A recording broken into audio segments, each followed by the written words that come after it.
Deep in a forest, a scholar kneels in the dirt, carefully pouring buttermilk onto the roots of a thorny weed called cushgrass.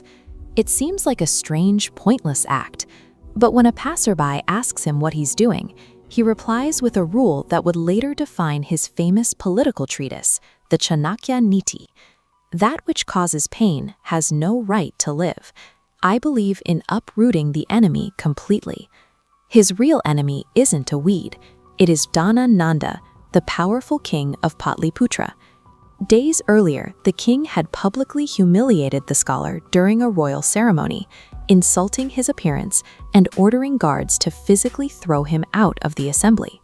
That single public humiliation forged an unassuming university professor named Chanakya into a ruthless political weapon determined to dismantle the entire Nanda Empire. Thrown into the dirt outside the palace, Chanakya made a very specific vow. He untied his shika, the sacred knot of hair worn by scholars, and swore he would leave it hanging loose until the Nanda Dynasty was reduced to ashes. The vow bordered on impossible. He lacked an army, wealth, and royal blood. To destroy a kingdom, he had to build a competing empire completely from scratch. He needed a proxy, someone he could mold. Deep in the Vindhya forest, he spotted a young boy playing a game where he acted as a king. Chanakya watched the boy's sharp decision-making and commanding presence. Recognizing the raw traits of a future emperor, he purchased the child from his foster father for 1,000 coins. The boy's name was Chandragupta.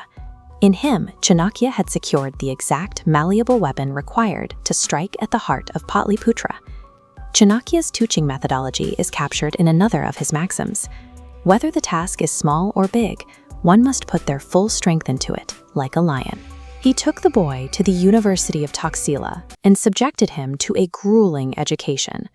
Chandragupta was drilled relentlessly in statecraft, diplomacy, military strategy, and survival. To prove he was worthy to lead, Chandragupta had to pass a final, brutal test. Chanakya tied a woolen thread around the neck of a sleeping rival student named Pabata. He ordered Chandragupta to remove the thread without waking the boy or breaking the yarn. Chandragupta solved the puzzle by cutting off Pabata's head. Chanakya rewarded the execution with his full patronage. In his political philosophy, showing mercy to a rival is a fatal flaw. When their newly assembled army finally marched on the Nanda kingdom, they failed completely.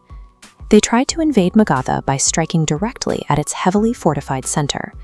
Attacking the empire's center directly is like plunging fingers into a freshly cooked, burning dish. You get burned while the outer edges remain untouched.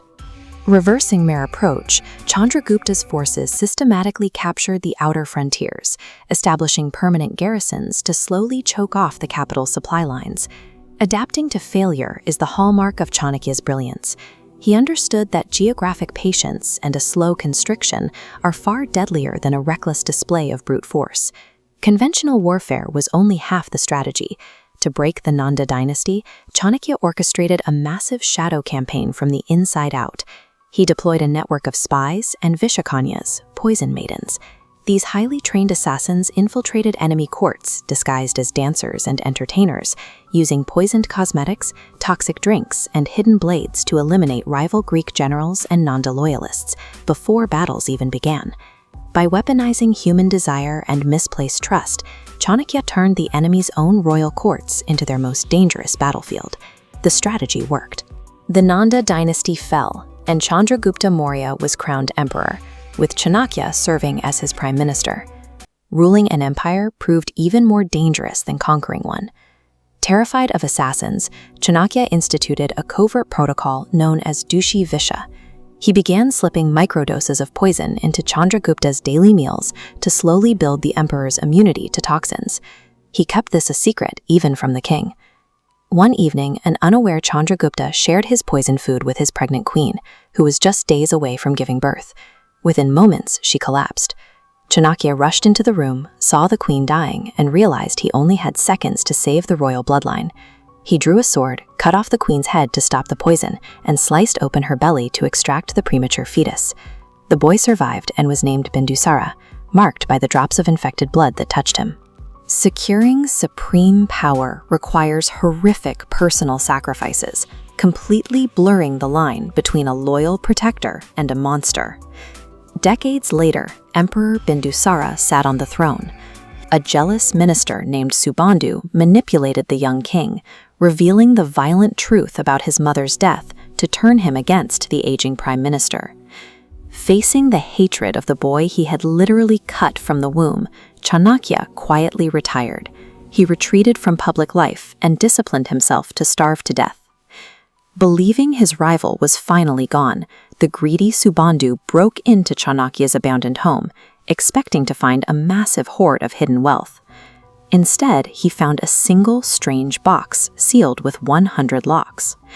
When Subandhu finally broke the box open, he found only a bottle of perfume and inhaled its scent. A note inside explained the trap. The perfume was heavily poisoned. Subandhu had a choice: eat a luxurious meal and die instantly from the reaction, or leave his political life behind and become a monk. Even from the grave, Chanakya defeated his enemies. His ultimate legacy survives in the Arthashastra, a political thesis detailing statecraft, economic policy, and military management, laying the foundation for the sprawling Mauryan Empire. His writings are blood-soaked, road-tested rules of survival, proving that in the ruthless game of power, the sharpest weapon